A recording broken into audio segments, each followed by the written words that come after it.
नमस्कार। परिवर्तन एकेडमी में आपका बहुत बहुत स्वागत है। आपके सामने आज बेहद रोचक पूर्ण टॉपिक आने वाला है।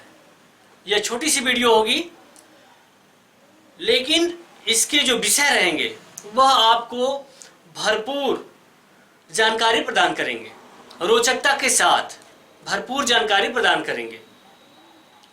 संविधान में बहुत से लोगों को रोचकता नहीं मिलती है, इस कारण संविधान पे लोग ध्यान नहीं देते हैं। लेकिन एग्जाम देना है तो किसी भी विषय को हम इग्नोर नहीं कर सकते, उस पर जाना ही पड़ेगा। और उसी को ध्यान में रखते हुए यह वीडियो बनाई गई है कि आपको कितने रुचिकर ढंग से इस चीज को बताई जाए कि क्या है राज्य, संघ और भाषा के आधार पर बहुत सारी बातें, बहुत सारी घटनाएं हुई, उसके बारे में हमको जानना है, उससे संबंधित क्वेश्चन को पढ़ना है। तो आइए हम लोग देखते हैं, भाग 1 से इसकी शुरुआत करते हैं। जैसा कि आप जानते हैं कि संविधान में 22 भाग है मूल रूप से, और हर भाग का अलग अलग विषय है और उन विषयों को अनुच्छेदों के माध्यम से हम दर्शाते हैं। तो भाग 1 का जो विषय है वह है संघ एवं उसका राज्य क्षेत्र। भारत एक संघ है और उसके राज्यों का वर्णन किया जाएगा, कैसे कैसे इसका निर्माण हुआ, कैसे कैसे बना, कब बना और इससे क्वेश्चन कैसे कैसे बनते हैं, इसकी जानकारी आपको हम देते हैं। आज आइए संघ एवं उसका राज्य क्षेत्र और भाग 1। और भाग 1 में कहा गया है कि अनुच्छेदों की जो संख्या है वह 4, अनुच्छेद 1 से लेकर अनुच्छेद 4 तक। ठीक है, अनुच्छेद 1 से लेकर अनुच्छेद 4 तक इसका वर्णन इसमें किया गया है। 4 अनुच्छेद है और 4 अनुच्छेद क्या क्या कहते हैं इसको समझने की बात है। और इन अनुच्छेदों को समझने के पश्चात हम देखेंगे कि कुछ राज्य ऐसे हैं जो भाषा के आधार पर बदले गए, और कुछ राज्यों का निर्माण कैसे कैसे किया गया, कब कब किया गया। एग्जाम में सीरीज लगाने के लिए आता है कि किस राज्य का निर्माण किस सन में हुआ था, यानी कौन सा राज्य सबसे पहले अस्तित्व में आया और कौन सा राज्य उसके अगले क्रम में अस्तित्व में आया। तो इसको हमको जानना है। और आइए इसके बारे में हम लोग पहले अनुच्छेदों को देख लेते हैं। 4 अनुच्छेद है और 4 अनुच्छेद क्या कहते हैं। तो अनुच्छेद पहला, अनुच्छेद 1। अब देख लीजिए, अनुच्छेद 1 से शुरुआत किए हैं और हमको पढ़ना अनुच्छेद 395 तक, लेकिन सारे अनुच्छेद आपको नहीं रटने हैं। एग्जाम में एक दिमाग में सनक सी बन जाती है, हनक सी बन जाती है कि सारे अनुच्छेद कैसे रटेंगे। हम आपको दावे के साथ कहते हैं, आपको विश्वास के साथ पढ़ा सकते हैं, कह सकते हैं कि सारे अनुच्छेदों को रटने की कोई जरूरत नहीं है, बिल्कुल कोई जरूरत नहीं है। लेकिन हम जिस अनुच्छेद को कहेंगे उस अनुच्छेद को जरूर पढ़ना है। अभी फिलहाल तो इधर अनुच्छेदों को हम पढ़ते चलेंगे, लेकिन सारे अनुच्छेदों को नहीं रटना है। कितना आप रटेंगे, आपको और विषय तो पढ़ने हैं कि केवल संविधान ही पढ़ने हैं, तो सारे अनुच्छेदों को आप नहीं रटेंगे। लेकिन किनको किनको रटना है इसके बारे में हम आपको बताएंगे बेहतर इजिली। जिसको बहुत लगता है कि भार पड़ रहा है, बहुत ज्यादा यह कठिन सब्जेक्ट है, इतना कौन रटेगा, कौन इसमें दिमाग खपाएगा, लेकिन हम पढ़ा देंगे तो आपको दिमाग इसमें खपाने की जरूरत नहीं पड़ेगी, आपका काम आसानी से हो जाएगा। तो उसको हमको समझना है कि अनुच्छेद 1 क्या कहता है। अनुच्छेद 1 कहता है भारत राज्यों का संघ है। भारत राज्यों का संघ है, यानी India is union of the state. ठीक है, भारत राज्यों का संघ है, यानी ये यूनियन ऑफ स्टेट जो इंडिया है वो भारत राज्यों का संघ है। यानी अनुच्छेद 1 में कह सकते हैं संघ एवं उसका राज्य क्षेत्र का वर्णन किया गया है, यानी भारत राज्यों का संघ है। यह अनुच्छेद 1 में कहा है, और यह किसी समझौते का परिणाम नहीं है। जो भारतीय संघ के जो राज्य हैं यह समझौते के परिणाम के तहत नहीं जुड़े हैं, यह ध्यान रख। इसीलिए इनको अलग होने का अधिकार भी नहीं है। अगर कोई राज्य चाहे भारत से अलग होना तो वह कदापि नहीं हो सकता। क्यों नहीं हो सकता, क्वेश्चन पूछता है कि भारत संघ से राज्य अलग क्यों नहीं हो सकते। उसमें ऑप्शन रहेगा क्योंकि यह समझौते का परिणाम नहीं है। समझौते का परिणाम होने का मतलब कोई राज्य यह करके नहीं चलिए भाई हमारा स्वार्थ है, आपसे जुड़े हैं, जब हमारा स्वार्थ खत्म हो जाएगा तो हम मर जाएंगे। लेकिन अमेरिका में व्यवस्था है, अमेरिकी जो संघ है उसके राज्यों उसके राज्य जुड़ भी सकते हैं और अलग भी हो सकते हैं, लेकिन जो भारतीय राज्य हैं इनको अलग होने का अधिकार नहीं है। तो अगर पूछेगा क्वेश्चन कि क्यों नहीं है, तो आपका उत्तर होना चाहिए क्योंकि यह समझौते का परिणाम नहीं है, इसको मिलाया गया है। तो यह अनुच्छेद 1 कहता है। अनुच्छेद 2 क्या कहता है, इसके बारे में हमको देखना है। अनुच्छेद 2, और अनुच्छेद 2 में कहा गया नए राज्यों का प्रवेश। नए राज्यों का प्रवेश। अब नए राज्यों का प्रवेश का मतलब क्या होता है? प्रवेश का मतलब क्या होता है, यानी यह एक घर है और घर में अगर आप अंदर आ गए तो इसका मतलब आप एंट्री कर गए। उसी तरह भारत एक संघ है और कुछ दूसरी जमीन भारत के अंदर आ गई, और उसको किस नाम से या उसको कैसे रखा जाए आपके संघ में, तो उसका परिणाम अनुच्छेद 2 बतलाता है, यानी नए राज्यों का प्रवेश बतलाता है। ठीक है। अनुच्छेद 3 की बात करता है।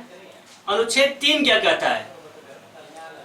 अनुच्छेद 3 कहता है कि साधारण बहुमत के द्वारा किसी राज्य के क्षेत्र में परिवर्तन किया जा सकता है, नए राज्य का निर्माण किया जा सकता है। ध्यान रहे, किस बहुमत के द्वारा? साधारण बहुमत के द्वारा किसी नए राज्य का निर्माण किया जा सकता है, किसी राज्य के नाम को परिवर्तित किया जा सकता है, किसी राज्य के क्षेत्र को परिवर्तित किया जा सकता है। यह सब जो बातें हैं वह किस अनुच्छेद में है? अनुच्छेद 3 में है। तो इसमें लिख सकते हैं, आप कह सकते हैं नए राज्य का निर्माण हो सकता है, उसके नाम में परिवर्तन हो सकता है, नाम में परिवर्तन किया जाएगा, क्षेत्र में परिवर्तन किया जाएगा, यह सब बातें कौन से अनुच्छेद में? 3 में। और अनुच्छेद 4 क्या कहता है, इसमें देखिएगा। अनुच्छेद 4 कहता है, जो अनुच्छेद 2 और अनुच्छेद 3 में बात कही गई है, अनुच्छेद 2 में जो बात कही गई है और अनुच्छेद 3 में जो बात कही गई है, वह संविधान संशोधन के अंतर्गत नहीं आएंगे। बात समझ लीजिएगा, बहुत छोटा सा माइनर पॉइंट्स है। यहाँ पर आप एक बात और बताएंगे आपको, यह बात कहेंगे, लगता तो है कि उसी तरह की बात है। नए राज्यों का प्रवेश, यानी कुछ भी क्षेत्र, कोई भी क्षेत्र भारत में आ गया, भारत से बाहर नहीं गया, आदान प्रदान नहीं हुआ, लेकिन भारत क्षेत्र में कोई क्षेत्र आ गया, उसको किस नाम से जानेंगे या उसको किस राज्य के अंतर्गत रखेंगे, यह सब जो बातें अनुच्छेद 2 कहता है। और अनुच्छेद 3 क्या कहता है कि जो भारत के अंतर्गत मौजूदा स्थिति बनी हुई है, यानी जो राज्य हैं उनके क्षेत्र में परिवर्तन कर सकते हैं, उनके नाम में परिवर्तन कर सकते हैं। जैसे पहले उत्तरांचल था तो बाद में उत्तराखंड हो गया, उनके नाम में परिवर्तन कर सकते हैं। एक राज्य को अलग करके दूसरा नया राज्य बना सकते हैं। यह सब अंतर्निहित रहेगा किसमें? अनुच्छेद 3 में। यह बात ध्यान में रहे, यह सब अनुच्छेद 3 के तहत होगा। अब देखिए अनुच्छेद 4 क्या कहता है कि उपर्युक्त दोनों बातों का मतलब अनुच्छेद 2 और अनुच्छेद 3 में जो क्रियाकलाप है वह अनुच्छेद 368 के अंतर्गत नहीं आएंगे, अनुच्छेद 368 के अंतर्गत नहीं आएंगे। यानी इसके लिए संविधान में संशोधन की आवश्यकता नहीं है, अर्थात संसद साधारण बहुमत से यह कार्य कर सकती है। लेकिन अब देखिएगा क्या बात कही गई है कि अगर किसी भारतीय क्षेत्र को समझौते के तहत दूसरे देश को देना है तो उसके लिए संविधान में संशोधन की आवश्यकता होगी। जैसे अभी देखेंगे हाल ही में बांग्लादेश से समझौता हुआ था, तो इसके लिए संविधान में संशोधन किए गए थे। लेकिन लगता है कुछ इसी तरह की प्रक्रिया है, लेकिन उसमें संशोधन करना पड़ेगा। यानी आदान प्रदान करने की बात जब कही गई है, हम केवल लेंगे तब देखिए अनुच्छेद 2 के तहत, लेकिन आदान प्रदान करेंगे तो संविधान में संशोधन किया जाएगा। और किस अनुच्छेद के तहत? अनुच्छेद 368 का प्रयोग किया जाएगा। तो यह 4 अनुच्छेद आपके हैं, यहाँ पर सुन लीजिएगा। भाग 1 में संघ एवं उसका राज्य क्षेत्र की बात की गई है, और अनुच्छेद 1 कहता है कि भारत राज्यों का संघ होगा, यानी India is A union of the state, यानी भारत राज्यों का संघ है जो समझौते का परिणाम नहीं है, इसलिए इसको अलग होने का अधिकार नहीं है। यानी भारत का यह मान लीजिए यह भारत संघ है और इसके कई छोटे छोटे राज्य हैं, अगर यह राज्य चाहे कि हम अलग हो जाए तो यह नहीं हो सकता। और क्यों नहीं हो सकता, तो आपका उत्तर हो जाएगा क्योंकि यह समझौते का परिणाम नहीं है। यह 4 अनुच्छेद आपके सामने हैं और भाग 1 में 4 ही अनुच्छेद पढ़ने हैं। ठीक है, आपसे कभी पूछेगा कौन सा अनुच्छेद भारत एवं उसके राज्य क्षेत्रों का वर्णन करता है, तो 1। कौन सा अनुच्छेद कहता है नए राज्यों का प्रवेश, अनुच्छेद 2। कौन राज्य कहता है कि किसी नए राज्य का निर्माण कर सकते हैं, राज्य के क्षेत्र में राज्य की सीमाओं में परिवर्तन कर सकते हैं, अनुच्छेद 3। और कौन सा अनुच्छेद कहता है कि अनुच्छेद 2 और 3 अनुच्छेद 368 के अंतर्गत नहीं आएंगे, तो अनुच्छेद 4। तो यह कंप्लीट हो गए 4 अनुच्छेद आपके। लेकिन टॉपिक और भी आगे है। भारत से अलग हो गई, जब भारत में कई राज्य बन गए, कई देशी रियासतें थी, तो उनको मिलाया गया, तो सारी बातें तो क प्रकार, ख प्रकार, ग और घ प्रकार के राज्यों में इसका वितरण कर दिया गया। तो सारी बातें इसमें चल रही थी। लेकिन जब ऐन वक्त आया तो तेलुगु भाषी लोगों ने परेशान करना शुरू कर दिया और कहा उनका बहुत लंबा क्षेत्र पड़ता था, तेलुगु और कन्नड़ वाला, यानी एक ही राज्य था। एक साइड तेलुगु बोला जाता था और एक साइड कन्नड़ बोला जाता था। तो परेशानी होती है, राज्य की भाषा एक ही थी, तो परेशानी होती, तो एक आवाज़ उठने लगी कि भाषा के आधार पर हमको राज्य चाहिए, यानी हमको परेशानी हो रही है, तो इसलिए भाषा के आधार पर हमको राज्य चाहिए। सरकार परेशान हुई, इसके सामने समस्या उत्पन्न हुई कि अब क्या किया जाए, क्या भाषा के आधार पर राज्यों का बंटवारा ठीक होगा कि नहीं ठीक होगा। तो यह सब बातें सरकार के सामने एक समस्या पैदा करती थी। इसलिए सरकार ने एक आयोग का गठन किया और उस आयोग ने अपनी रिपोर्ट में क्या कहा, उसकी जानकारी हम लोग आगे देखते हैं कि क्या हो रहा है। तो ये यस्केधर यानी न्यायमूर्ति थे, यस्केधर, इसको मिटा देते हैं, ध्यान से पढ़िएगा कि अब देखिए यस्केधर का जो यस्केधर की अध्यक्षता में एक समिति का गठन किया गया, एक आयोग का गठन किया गया कि पता करे कि क्या राज्य को भाषा के आधार पर बांट सकते हैं।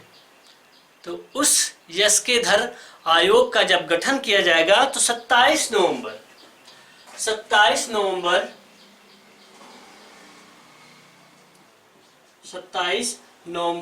1947 ईस्वी को, आप जानते हैं कि अगस्त में ही देश स्वतंत्र हो चुका था।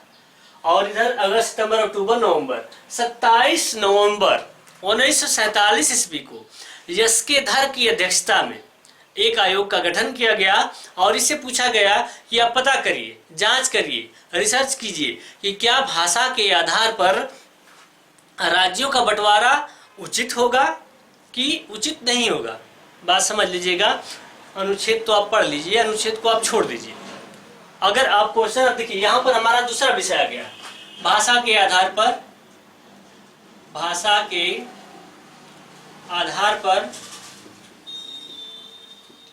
राज्यों का पुनर्गठन।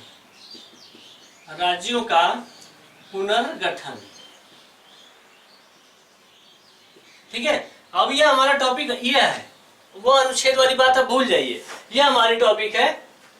इसमें कहा गया भाषा के आधार पर राज्यों का पुनर्गठन, यानी अब क्या भाषा के आधार पर राज्यों का पुनर्गठन होना चाहिए। तो 27 नवंबर 1947 ईस्वी को यस्केधर की अध्यक्षता में एक आयोग का गठन किया गया और इससे पता किया गया कि क्या भाषा के आधार पर राज्यों का पुनर्गठन उचित होगा कि नहीं होगा। तो इन्होंने सारा कुछ देखने के बाद 10 दिसंबर 1948 ईस्वी को अपनी रिपोर्ट प्रस्तुत की। ध्यान रहे कि जब भाषा के आधार पर राज्यों की मांग शुरू हो गई तो सरकार ने कहा कि भाई यस्केधर महोदय से, जो न्यायमूर्ति थे, इनसे कहा गया कि आप पता करिए।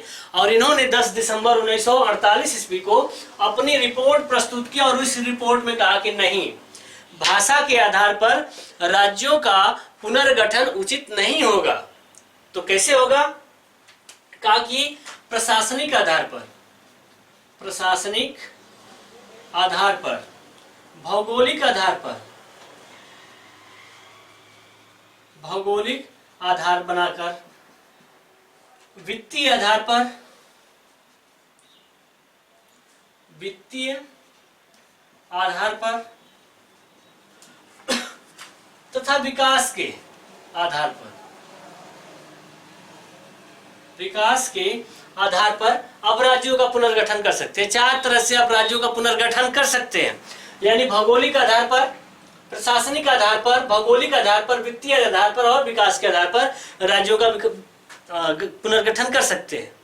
लेकिन भाषा के आधार पर हमें नहीं लगता कि राज्यों का गठन करना उचित होगा। ऐसा किसने कहा था? यस्केधर महोदय ने कहा था, यस्केधर महोदय ने कहा था। और इन्हीं रिपोर्ट के आधार पर कांग्रेस कार्य समिति ने, इसी यानी यस्केधर की रिपोर्ट पर ही कांग्रेस कार्य समिति ने JVP, जब भाषा के आधार पर यस्केधर की रिपोर्ट आ गई तो कांग्रेस कार्य समिति ने, कांग्रेस कार्य समिति ने JVP यानी जवाहरलाल नेहरू, वल्लभ भाई पटेल,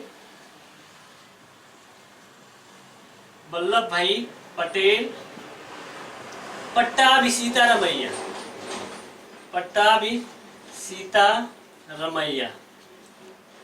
इनकी कांग्रेस कार्य समिति ने इनको भी नियुक्त किया। क्या अभी पता करिए कि क्या यस्केधर महोदय ने जो कहा वह सही कहा है? उनसे मिलती जुलती प्रक्रिया ही कांग्रेस कार्य समिति ने 1 अप्रैल 1949 को दी, यानी अपनी रिपोर्ट कब प्रस्तुत की? इसने 1 अप्रैल 1950 को, सॉरी 1 अप्रैल 1952 को अपनी रिपोर्ट प्रस्तुत की। यानी 10 दिसंबर 1948 ईस्वी को यस्केधर आयोग ने अपनी रिपोर्ट प्रस्तुत की और 1 अप्रैल 1952 ईस्वी को कांग्रेस कार्य समिति ने जो गठन किया था उन्होंने अपनी रिपोर्ट प्रस्तुत की और इन्होंने अपनी मिलती जुलती प्रक्रिया भी दी। किससे दी? यस्केधर आयोग के आधार पर ही मिलती जुलती प्रक्रिया दी।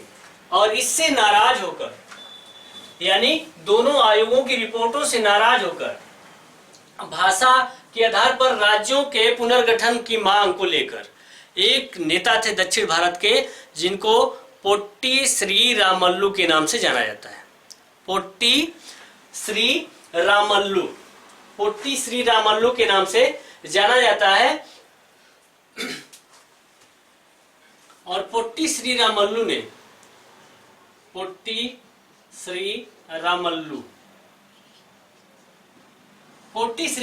ने अनशन कर दिया, कहा कि नहीं, जो यस्केधर और कांग्रेस कार्य समिति ने जो रिपोर्ट दी है वो हमको पसंद नहीं है, उसके लिए हम तैयार नहीं है। और उन्होंने अनशन प्रारंभ कर दिया। अनशन का मतलब अन्न जल त्याग दिया, कहा कि हम खाना नहीं खाएंगे जब तक हमको भाषा के आधार पर राज्य नहीं मिलेगा। और यही नेता थे जिन्होंने भाषा के आधार पर राज्य की मांग की थी और यह 56 दिन तक उपवास किए। इनका फास्ट चल रहा था 56 दिन तक। और 56 दिन के बाद 15 दिसंबर 1952 ईस्वी को इनकी मृत्यु हो जाती है। 56 दिन के उपवास के बाद 15 दिसंबर 1952 ईस्वी को इनकी मृत्यु हो जाती है। और मृत्यु होने के पश्चात इन्होंने, मतलब इनके समर्थकों ने इतना बवाल खड़ा किया कि सरकार अब समझ नहीं पा रही थी कि क्या करना है। भाई कोई भी नेता है, अगर उसकी मृत्यु हो जाती है अपने लोगों के भले के लिए, तो वह नेता, उस नेता को लोग अपने सिर आंखों पर बैठाए रहते हैं। अगर उसके जाने के बाद लोगों में उग्रता आती है, लोगों ने दंगे फसाद सब सारे शुरू कर दिए। और पंडित जवाहरलाल नेहरू को यह बात नहीं समझ में आई और उन्होंने आनंद फानन में परेशान होकर 1 अक्टूबर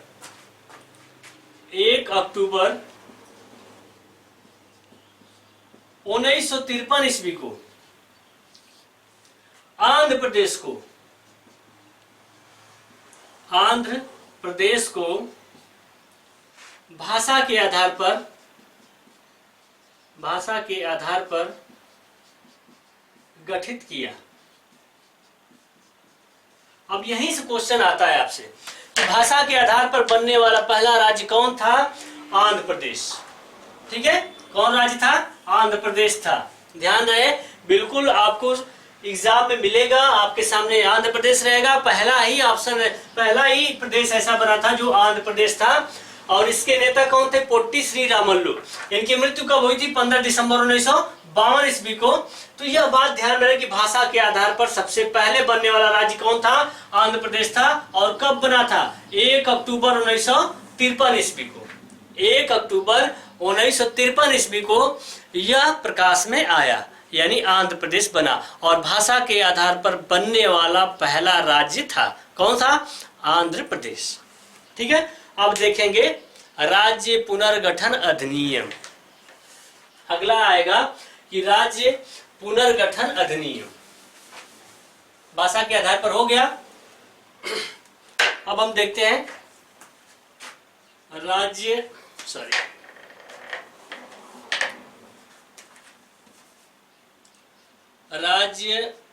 पुनर्गठन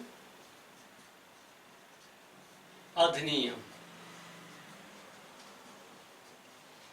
1956, इसको ध्यान में रखना है। राज्य पुनर्गठन अधिनियम 1956।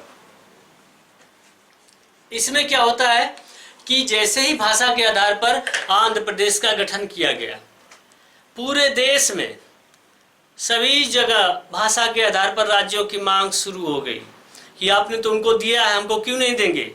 यह मांग प्रारंभ हो गई। तब सरकार ने एक अधिनियम लाने का प्रयास किया जिसको कहा जाता है राज्य पुनर्गठन अधिनियम 1956 में। यानी अब राज्यों का जो निर्माण होगा इसी के आधार पर होगा और कोई मांग नहीं चलेगी। और इसके पीछे क्या हुआ, यह सब चीजें हम लोग देखेंगे कि किस तरह इसका गठन किया गया।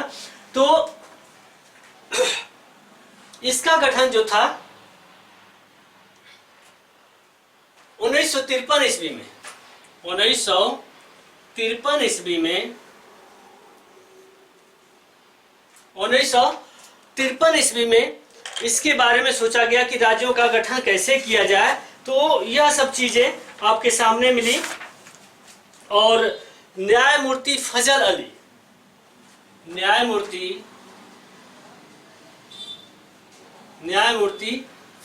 अली की अध्यक्षता में एक आयोग का गठन किया गया और इनके 2 सहयोगी थे। एक का नाम था के.एम. पनिक्कर और दूसरे का नाम था हृदय नाथ कुंजरू। यानी कुल 3 सदस्यीय यह राज्य गठन 1953 में बना था। राज्य पुनर्गठन अधिनियम के पहले एक आयोग का गठन किया गया था और यह 3 सदस्य जो थी, इन्हीं के रिपोर्ट के आधार पर राज्य पुनर्गठन अधिनियम 1956 आया। ठीक है, किसके? न्यायमूर्ति फजल अली की अध्यक्षता में 3 सदस्य, देखिए यहाँ पर इनको लेकर 3 लोग हो गए, 3 सदस्य यह राज्य पुनर्गठन अधिनियम, यानी इनकी रिपोर्ट पर राज्य पुनर्गठन अधिनियम का आविष्कार किया गया। ठीक है, तो जब राज्य पुनर्गठन अधिनियम का आविष्कार कर लिया गया और इसी अधिनियम के तहत 4 प्रकार के राज्य, क प्रकार के राज्य, ख प्रकार के राज्य, ग प्रकार के राज्य और घ प्रकार के राज्य, 4 प्रकार के राज्य थे जो देशी रियासतों से मिलकर बने थे। ठीक है, देशी रियासतों से जो मिलकर बने थे और उनको समाप्त कर दिया गया। इस अधिनियम के तहत इनको समाप्त कर दिया गया, यानी क प्रकार, ख प्रकार, ग प्रकार के राज्यों को समाप्त कर दिया गया, हटा दिया गया कि आपका कोई काम नहीं है। और इसी के आधार पर सरकार ने, यानी इस अधिनियम के आधार पर सरकार ने 14 राज्य बनाए तथा 6 केंद्र शासित प्रदेश बनाए। 6 केंद्र शासित प्रदेश बनाए, यानी वह 14 राज्य थे और 6 केंद्र शासित प्रदेश बनाए थे। किस अधिनियम के तहत? राज्य पुनर्गठन अधिनियम के तहत। ठीक है, अब क्या होगा कि अभी इस अधिनियम के तहत अन्य राज्य कब कब बनेंगे, इनके बारे में हमको जानना है। ठीक है, तो अब ये लास्ट स्टेज चल रहा है हम लोगों का, यानी तैयारी का बताने का इस भाग से। तो यह लास्ट क्रम में देखिएगा, यहाँ आपके सामने हम लिख दिए पूरा का पूरा विवरण लिख दिए, आप चाहे तो स्क्रीनशॉट ले सकते हैं। यहाँ पर पूरा का पूरा विवरण आपके सामने है। अब देखिए, इन 14 राज्यों के और 6 केंद्र शासित प्रदेशों के बाद जो राज्य बने हैं उनकी बात करेंगे, यानी इस अधिनियम के तहत जो राज्य बने हैं उनकी बात करेंगे हम यहाँ पर। अब इसके तहत आंध्र प्रदेश कब बना? 1953 में बना। अब जैसा कि अभी देखें कि भाषा के आधार पर बनने वाला राज्य कब था, कौन था? 1 अक्टूबर 1953 ईस्वी को कौन सा राज्य बना? आंध्र प्रदेश। किसके आधार पर? भाषा के आधार पर। ठीक है, इसके बाद बंबई यानी महाराष्ट्र से कौन निकला? गुजरात। और गुजरात कब? 1960 ईस्वी में। गुजरात का निर्माण 1960 ईस्वी में किया गया। इसके बाद नागालैंड 1963 ईस्वी में, हरियाणा 1966 ईस्वी में, हिमाचल प्रदेश 1971 ईस्वी में, 3 राज्य मेघालय, मणिपुर और त्रिपुरा 1972 ईस्वी में, सिक्किम 1975 ईस्वी में, मिजोरम, अरुणाचल प्रदेश तथा गोवा 1987 ईस्वी में, छत्तीसगढ़ 1 नवंबर 2000 ईस्वी में। अब देखेंगे छत्तीसगढ़, उत्तराखंड और झारखंड तीनों लगभग एक ही महीने में अलग हुए थे। छत्तीसगढ़ मध्य प्रदेश से अलग हुआ था, उत्तराखंड उत्तर प्रदेश से अलग हुआ था और झारखंड जो था वह बिहार से अलग हुआ था। तो 3 राज्यों का निर्माण हुआ, अलग राज्यों का निर्माण हुआ। और ये आप जानते हैं कि इनका अगर निर्माण हो रहा है तो किस अनुच्छेद के अनुसार? 3 के अनुसार हो रहा है। तो छत्तीसगढ़ 1 नवंबर 2000, उत्तराखंड 9 नवंबर 2000, झारखंड 15 नवंबर 2000। अब इधर देखिएगा तेलंगाना की बात की जाएगी। तेलंगाना जो अलग होगा कर्नाटक से, यह 2 जून 2014 को यह अलग होता है। 2 जून 2014 को यह कर्नाटक से अलग होता है। तो यह सब बातें आपके सामने है, भाग 1 दर्शाता है। अब इसको आप ध्यान में रखिएगा कि अनुच्छेद 1 से लेकर अनुच्छेद 4 तक अध्ययन किए हम लोग। भाषा के आधार पर राज्यों का गठन पढ़े और किस राज्य का गठन कब किया गया उसको हम लोग ध्यान से पढ़े। यहाँ पर इस डेट को आप याद कर लीजिएगा, क्वेश्चन यहाँ से आता है। क्रम लगाने के लिए कि कौन सा राज्य पहले बना था उसके बारे में यह सब सारी बातें हैं। तो यह सब चीजें आपके सामने हमने प्रस्तुत की। बेहतर प्रयास करने की कोशिश की और आगे हम यही सोचते हैं कि आपको और अच्छी जानकारियां और बेहतर तरीके से और रोमांचक तरीके से आपको यह सब जानकारी प्रदान करें। और इसी शुभकामना के साथ हम आज का क्लास समाप्त करते हैं।